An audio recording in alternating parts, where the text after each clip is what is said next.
우리 오늘 복지부 질병관리청 식품의약공안전처 우리 공직자 여러분들 다들 수고가 많으십니다. 약간 긴장되죠? 또 무슨 폭탄이 떨어질까. 그런데 그렇게 생각하지 마세요. 네, 국무회의를 지켜보신 분들은 이제 아실 텐데 제가 무슨 숫자를 외웠거나 뭘 모르거나 이런 걸 체크하는 사람이 아닙니다. 모르면 모른다고 하라니까요. 제가 공무위원들한테 자주 얘기하잖아요. 그거 어떻게 다 합니까? 다 안다는 건 정말 특이한 케이스죠. 숫자를 모두 외울 수는 없어요. 제가 그냥 궁금해서 물어보는 거니까 모르면 모른다고 하세요. 그 다음에 담당 실무자가 있으면 실무자가 얘기해 주면 되는 거죠. 제가 경기도에서 이런 방식의 회의를 많이 했는데 제가 다 과장들도 다 참석하게 해서 했습니다. 그리고 실무 현안 회의를 할 때는 담당 실무자까지도 같이 모여서 얘기를 같이 했어요. 거의 효율적이니까. 네, 그러면서 제가 강조한 게 있어요. 국무회의 때도 마찬가지입니다. 모르는 거 아는 척 하지 마라. 모르는 걸 아는 척 하게 되면 판단이 잘못되게 됩니다. 모르는 것도 문제죠. 뭐 알면 더 좋죠. 근데 진짜 문제는 모르는데 아는 척 하는 거예요. 그럼 판단이 왜곡됩니다. 그건 더 나쁜 거죠. 그건 못된 겁니다. 모를 수 있는 건데. 그래서 저는 업무 보고를 할 때 이게 왜곡 보고 하지 말자. 왜곡은 의도가 들어있는 거잖아요. 근데 그런 경우가 가끔씩 있습니다. 보통 요약 보고하고 본문 내용이 틀린 경우가 많아요. 그런 의도가 있는 거죠. 진짜 중요한 건 본문 속에 숨겨놓고 본 보고서에 숨겨놓고 요약 보고서 있잖아요. 앞에 붙이는 거. 상사들은 주로 그것만 보니까 거기는 자기가 진짜 하고 싶은 그러나 별로 바람직하지 않은 일들을 써놓지 않는 거죠. 그리고 나중에 결제받았다고 우기고 그게 가장 나쁜 거죠. 물론 허위 보고는 더 말할 것도 없죠. 허위 보고는 두 가지가 있겠죠. 일부러 고의로 속이기 위해서 하는 허위 보고. 그거는 공무원 할 자격이 없는 거죠. 그건 정말로 엄중한 책임을 져야 됩니다. 근데 약간 곤란한 지경을 모면하기 위해서 하는 슬쩍 허위 보고가 있어요. 국회에서 많이 하죠.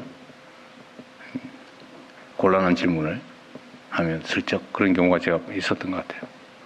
그러나 최소한 우리끼리는 그러지 말자는 거죠. 누가 그런 것 모른다고 해서 참 문제 삼을 것도 아닌데.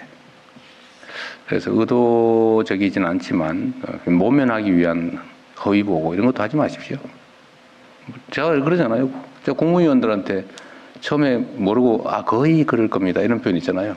아마도 이런 표현 절대 하지 마라. 모르면 모른다고 해라. 모른다고 제가 뭐라 그러지 않았어요. 그러니까 여러분도 마찬가지입니다. 그 각 부처 안에서도 가급적이면 그렇게 적당히 떼우고 이런 거 하지 마세요. 이게 의사결정을 왜곡하니까 그런 겁니다. 허위 보고도 문제인데 또 한 가지는 이제 보고를 누락하는 거죠. 보고해야 되는데 안 하는 거. 숨기는 거죠. 이것도 문제예요. 그러면 결국 상사들은 부족한 정보를 가지고 판단할 수밖에 없는데 그것도 의사결정이 왜곡되게 됩니다. 그것 역시도 바람직하지 않다. 그냥 투명하게 했으면 좋겠어요. 그럼 꼭 상사를 속여야 될 필요가 있으면 그만두고 속이는 게 좋겠다. 근데 이거는 결코 절대로 용납돼서는 안 됩니다. 그래서 보고는 객관적으로 투명하게 그리고 보고를 제대로 못할 정도의 일을 저질렀으면 책임을 지는 거고 또는 허위 보고를 하거나 이렇게 해서까지 관철을 해야 될 일이 있으면 그건 공직자로서 할 일이 아니라 개인 사업하면서 하는 게 맞다라는 게 제 생각입니다.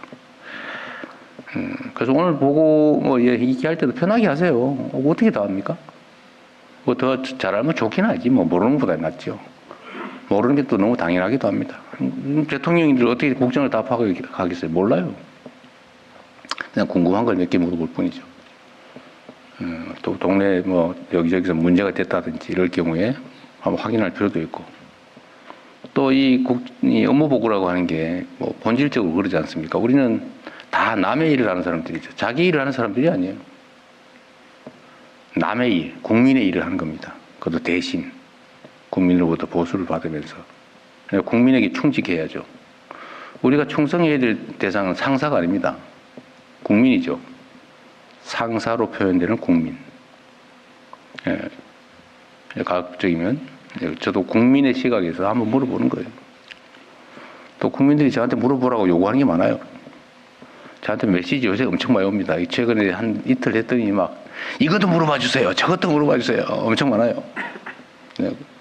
관심이 많이 높아졌습니다. 오늘 아마 업무 보고의 시청률이 엄청 높지 않을까 싶어요. 요새 넷플릭스보다 더 재밌다는 소리 있던데 그건 아니겠죠. 어쨌든 국민들이 국정에 대해서 관심이 많아진 건 좋은 현상입니다. 여러분께서도 국민에게 보고한다 이렇게 생각하면 좋을 것 같아요. 자, 이제 시작해 볼까요? 네, 말씀 감사합니다. 이어서 업무 보고가 있겠습니다. 순서는 보건복지부와 이에 대한 토의를 진행한 후에 식품의약품안전처 업무 보고 및 토의를 이어서